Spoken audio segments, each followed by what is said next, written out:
don't even know what to say, honestly. I so much respect for TJ and the way he gets those guys to play. I mean, the whole time we had that big lead, you know, I was waiting for them to respond. You knew it was coming at some point, and just an onslaught of physicality, and you know, they made us obviously just go out there and find a way to earn that one. That was just a toughness game, bottom line. I mean, we had 29 turnovers and still won. I've never really seen that before, but you know, we were 52 to 34 on the glass, so that kind of evened the thing out. Cable was incredible. These two guys were amazing, but man, I'm tired, and I don't know what else to say, but I do want to just make sure that give so much credit to that team, and they're very, very tough, and that was a heck of a ball game.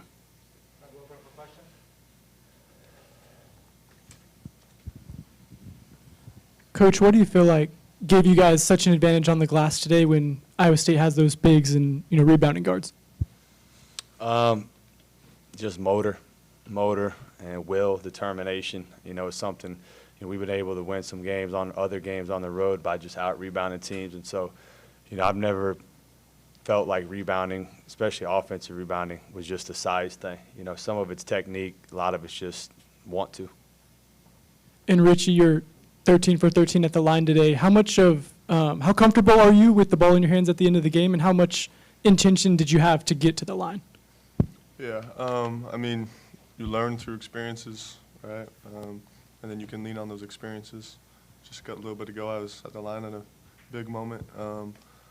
But, you know, I'm grateful for these opportunities, but just a matter of enjoying the opportunity in the moment, and yeah, I'm grateful for it.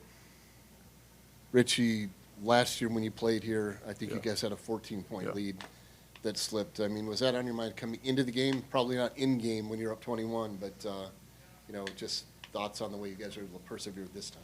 Yeah, I mean, Coach always says that every game is its own story, its own game. But yeah, I mean, I just actually coming into the media room, I last year came in here, and it was just, it's crazy the difference.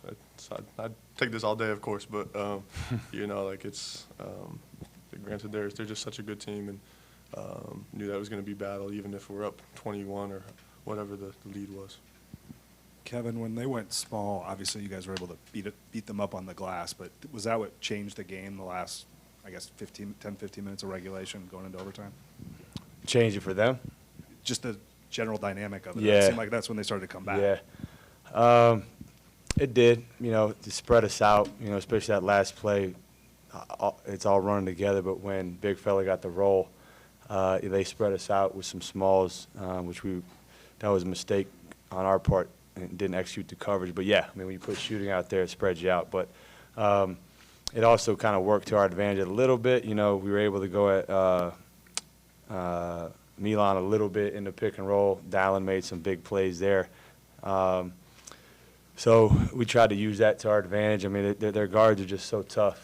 You know, they're just so – I've never seen as quick and strong of hands as those guys have. It's super impressive. So, honestly, man, we were just doing anything we could do to try to not turn the ball over, to be honest with you, and they made it really hard.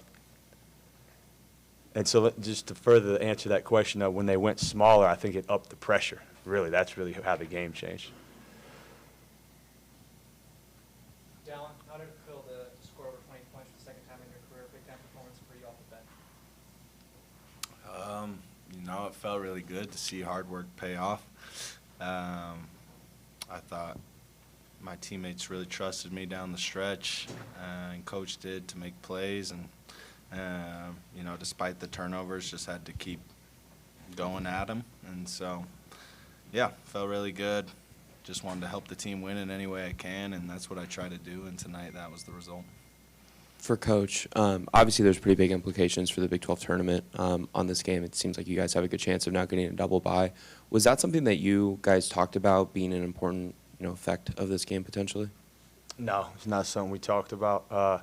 With this particular team, we've found that just focusing on the next thing is the most important. Whether that's practice, shoot around, film session. I know that sounds super coachy, but it's what's made us good, honestly. So I didn't even mention it to the guys. Obviously, as a staff, we talked about it. These guys are dialed, man. These guys are super focused on what we're trying to do every game. We haven't looked down the road really at all. And really what we talked about instead of that was just I know the MO of this team, you know, toughness and physicality. We felt like about a month or two ago that we turned the corner and we felt like we started playing like the tougher team. You know, what Dallin did tonight, even though, you know, he had a couple of turnovers, I'm sure he wished he had it back, but playing on a cramped leg, banging threes, I thought he was going to pass out there. So just the toughness that he showed along with the rest of our group, that's what we talked about a lot coming into this, knowing what that game was probably going to look like. For either of the players on Iowa State's final possession of the second overtime, where Gilbert kind of gets stuck with it, has to feed it over to Momcilovic in the corner, can you guys just take me through what you guys kind of saw there? Because you seem to kind of end their first action or goal of what they were trying to do, and then they kind of got stuck with it and had to scramble, and you prevented them from getting an open shot. We had a coverage and we executed. And even with that, it's just you got to stay focused on, like Coach said, just the thing at hand. And Trey with a really huge contest on an incredible shooter was I was so happy when I saw Trey just with a great contest that we work on all the time. A lot of credit to him in this game. This is for each of you guys, and nothing's guaranteed, but it certainly looks likely that you guys might face Iowa State again in Kansas City. What do you have to say about that matchup after playing that game? Don't turn the ball over. Nah, I mean, that'll be I got to catch my breath to even process that. I'm sure they do too. But nah, I mean, it's what, this is my first time doing, the whole March Madness thing. And so it's just every time I was in the NBA and March would roll around, I was like, man, I bet it's so fun to coach college basketball in March, and here we are. So, you get a chance to play against really good teams who have really good players and are super well coached. So, as a competitor, man, that's what you look forward to, being able to hopefully right some of the wrongs from this game if that ends up holding true. That'll be a big-time game. Any more questions? Thank you, guys. Thanks. Everyone get some rest.